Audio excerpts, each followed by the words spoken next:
Papuntang habang parang ito, tanga. Langanin. Opposite sila ng ng ex ko. Kung dito sa Binangonan, masikip ang daan. Yung ex ko maluwag na. Sabi ni ate, yung tindera doon, dire-diretso daw, walang kakananan, walang kakaliwaan, dire-diretso lang daw. Hanggang mahulog ako sa kanya. Yun na, ang kalbaryo ang putang. Hahon pa more. Yeah boy.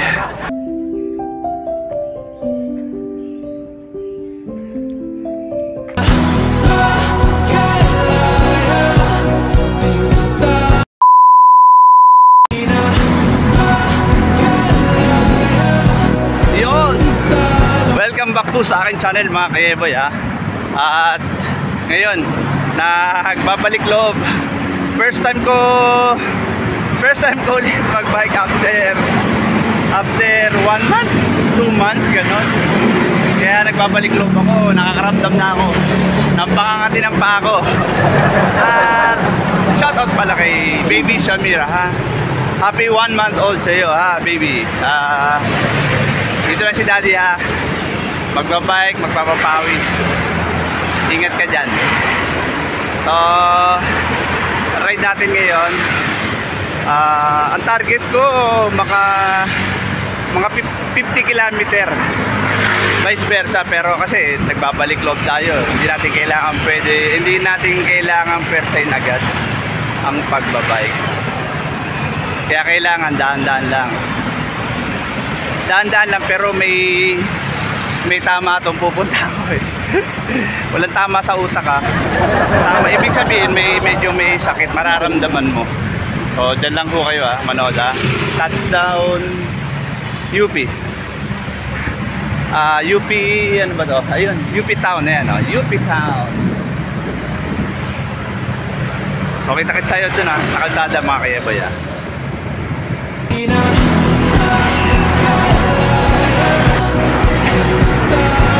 Yun, sa pool. Touchdown SM Marikina. Yan, nasa likod ko. Kita-kita nyo naman. Approaching Marcos Highway. Hindi. Kakanan na ako sa sa may Santa Lucia. Sabi ng mapa ni Magellan.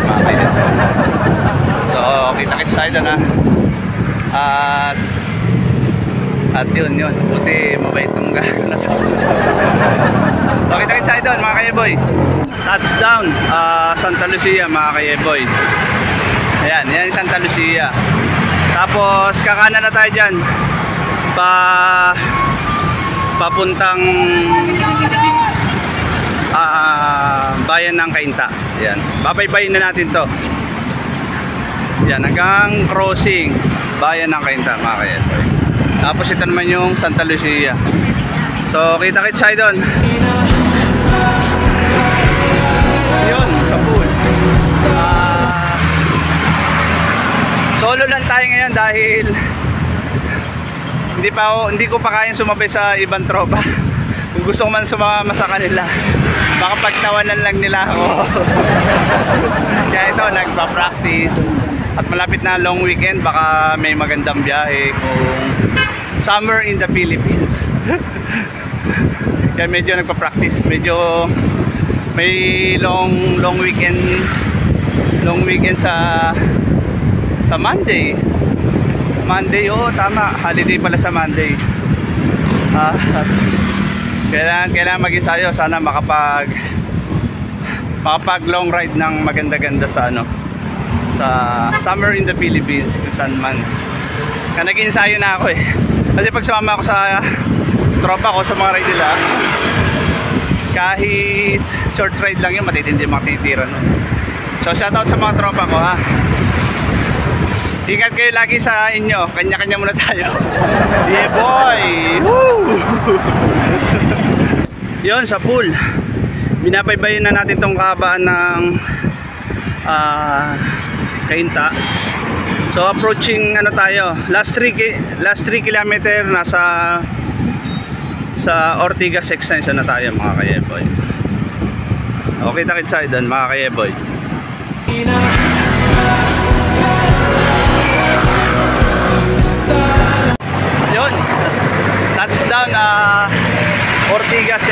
doon mga kayebon. Dire-diretso lang daw sabi ng mapa ni Magellan na bago kong in-upload. Upload ko rin to. Magellan Maps. Accurate to mga kayeboy. So kita-kita tayo doon mga kayeboy.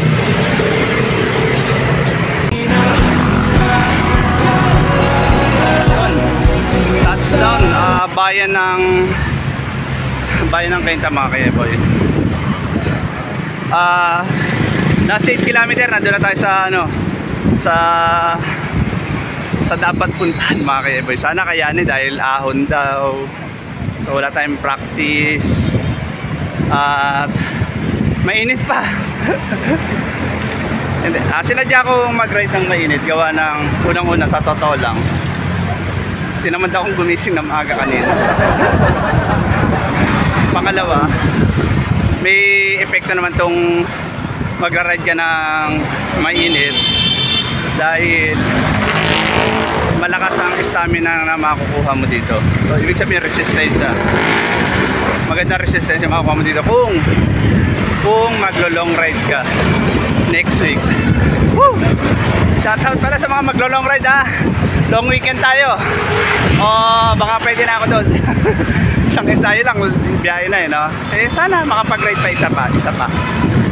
May holiday naman itong week makapag-ride pa sana ako. So, kita-kita tayo doon ha. Sa pupuntahan ko mga kayeboy. Touchdown.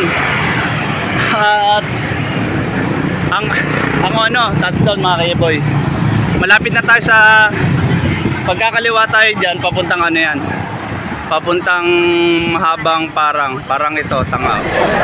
Langanin. Diba? Ingot gagong po. Nakangiti pa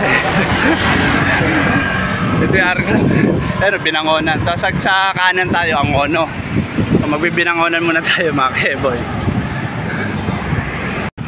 Yun. Last 3.5 kilometer sabi ng mapa ni Magellan. Ito na ako sa destination ko. So, kita-kita tayo dun ha, mga kayeboy. Yun sa pool. Ang ono proper pag nagkanan tayo. So, dire-diretso lang tayo sa binangonan, mga kayeboy. Walang nagbabike dito. Ako lang nga si Rahulo. Nagbabike. Yeah boy. Yun. Binabaybay na natin itong kahabaan ng binangonan mga kayeboy. At mapapansin nyo yan dito. Yan sa kalsada. Itong ginagalawan ko, medyo maliit lang ang kalsada. Kaya kailangan gilid ka lang. Dahil pag medyo gitna-gitna ka ng konti, may tendency na tatamaan ka. Opposite sila ng ng ex ko. Kung dito sa binangonan, masikip ang daan. Yung ex ko maluwag na. Yeah boy!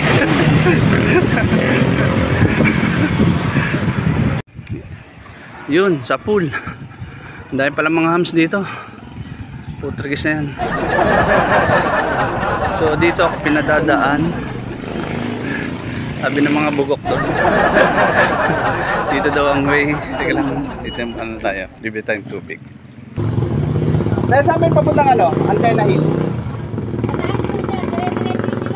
Dire-diretso, walang kakaliwan, walang kakananan. Okay, thank you. Diretso lang po. Ito na simula pala. Simula ng Calvario ay gawa. Malayo pa ba? Malayo pa po. Oo, ganon. Wala pa po tayo sa kalahati. Wala pa sa kalahati? Opo. Okay yun. Sige, thank you. Yun, sa pool. Sabi ni ate, yung tindera doon, dire-diretso daw, walang kakananan, walang kakaliwaan. Dire-diretso lang daw. Hanggang mahulog ako sa kanya.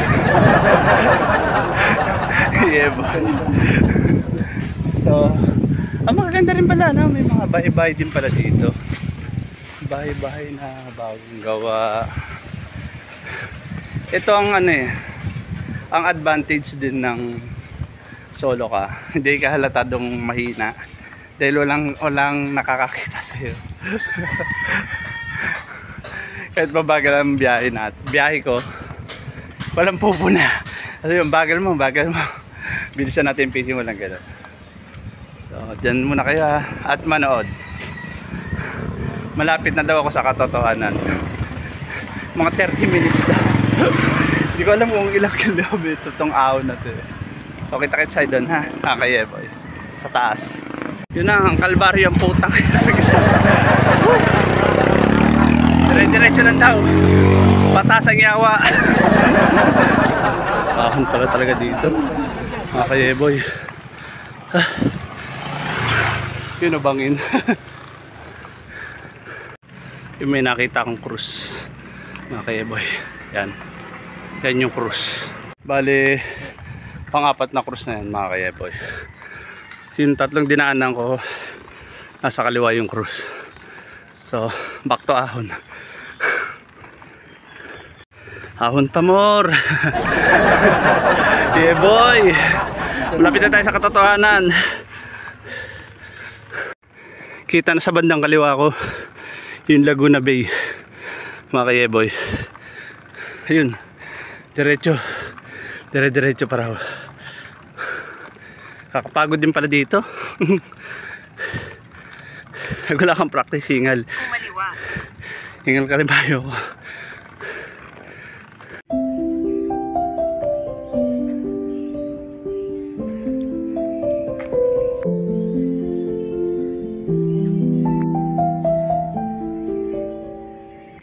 Yun, paikot-ikot lang pala to. Ay, ikutin ko na. Paikot-ikot lang pala tong Antenna Hills. Ikot-ikot ka lang. So dahil pababa, naglakad na lang ako. Antenna Hills, tapos malapit pala dito ang Marian Hills. So medyo may kalayo-layo din to. Papalo din ako ng ng 50 mahigit, tapos dadaan ako ng Teresa para may ahong konting practice yun. So kita-kits tayo doon. Kukuha na ko lang video yung Laguna Lake mga kayeboy.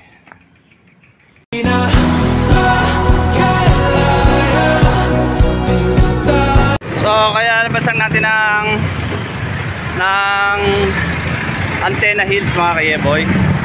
At kung kanina duman ako sa may Ortigas Extension via Cainta, ngayon iikutin naman natin, papunta naman ako ng ng Teresa. Doon naman ako susunod na ahon mga kayeboy. So kita-kits tayo doon, medyo may kalayuan pa itong yawa na to. Kayeboy, pag generation natin Binangonan proper, tapos Cardona tayo Morong, doon tayo sa kaliwa mga kayeboy. Gago rin to. Kaliwa tayo. Stop pa. You know, Baras, Tanay, Laguna, Quezon. Saan tayo dyan? Pauwi na ako. Hindi na ako pupunta dyan sa kanan. Nadaan ako na yan. Yeah boy. Time check mga yeah boy. 11 AM 11:01 AM. So papunta tayo ng Teresa. Nasaan pa tayo? Mambog, Binangonan pa rin mga kayeboy. Ramdam ko talaga pag wala kang practice. Ito ahon to eh. Yan. Ahon niya na hindi mo ramdam. Pero pag malayo na natin mo ramdam mo. Ganun kahirap. Hindi katulad sa Antenna Hills. Angat na angat. Pero kaya dahan-dahan lang para marating mo. Pool! Marko ng pa-welcome Morong mga kayeboy. Yeah boy! Businang gago na to. Alam mo, kanyang kalsada. O ngayon, sige businami yan. Mabaril kang gago pa. Approaching Teresa na tayo mga kayeboy. So bago ako aahon ng Teresa, time check 11:35. Kailangan ko muna kumain. para may sapat na lakas. Ulo Teresa mga ka-eboy. Ayan na, malapit na tayo dun sa ano, sa sigsag ni Teresa mga ka-eboy. Kailangan dandan lang. Time check 11:56 yawa. Yun mga ka-eboy, hanap tayo ng makakainan. Malapit na tayo sa sigsag ni Teresa. Kailangan bago ako umahon, alas 12 na kasi, may laman yung chan ko. At konting sugar. Yan ang technique doon, para makaahon ng easy lang. Hindi karera. So kita-kits tayo doon sa kainan mga ka-eboy.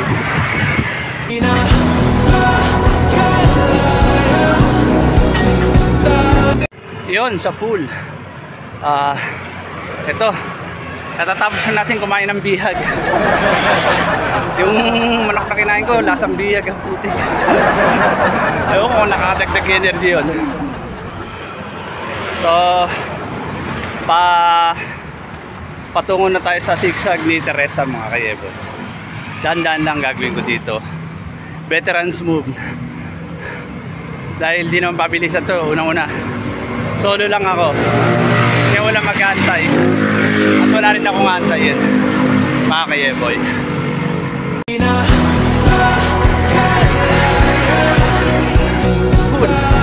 Ahon na tayo sa Teresa mga ka-eboy. Yan, shoutout dyan sa lalaki na yan, no? Snatcher yan. So Teresa na tayo mga ka-eboy. Umaahon na, nakakasang kilometro pa lang ako.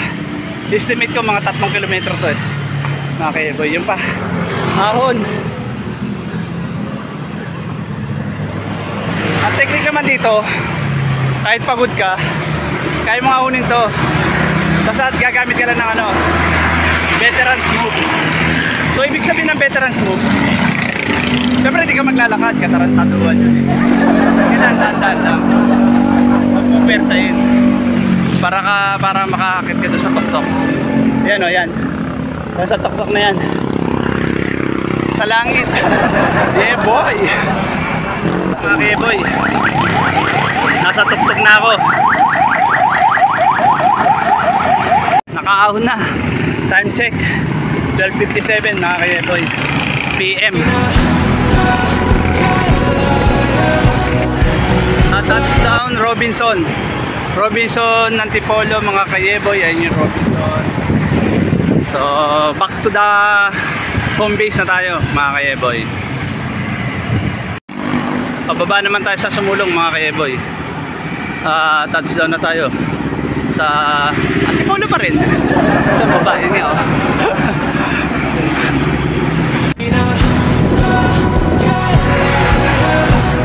Yun, touchdown Sumulong Highway mga ka-eboy. At last 8 kilometer nasa home base na ako. So kita-kits tayo dyan ha mga ka-eboy ha. Yeah boy. Yun, walang end-cap dito, walang mga kamote oh. Solo natin yung bike lane dito sa may Ateneo. Touchdown mga ka-eboy. Yung mga kamote nagpila-pila oh. Ang mga kamote pila-pila oh. Hindi sila masok dito. mga ano to, mga disiplinado. O shoutout sa inyo, mga kamote kayo. Yeah boy. Yun sa pool. Si tropa yun. Maraming salamat po sa panonood nyo ha. Sana nag-enjoy kayo. So paano, kita-kits tayo sa susunod na ride ko ha. Or namin, baka may kasama na ako. Baka makasabay na ako sa ibang tropa. So kita-kits sa susunod na ride ko ha. Yeah boy. Woo! Sa pool.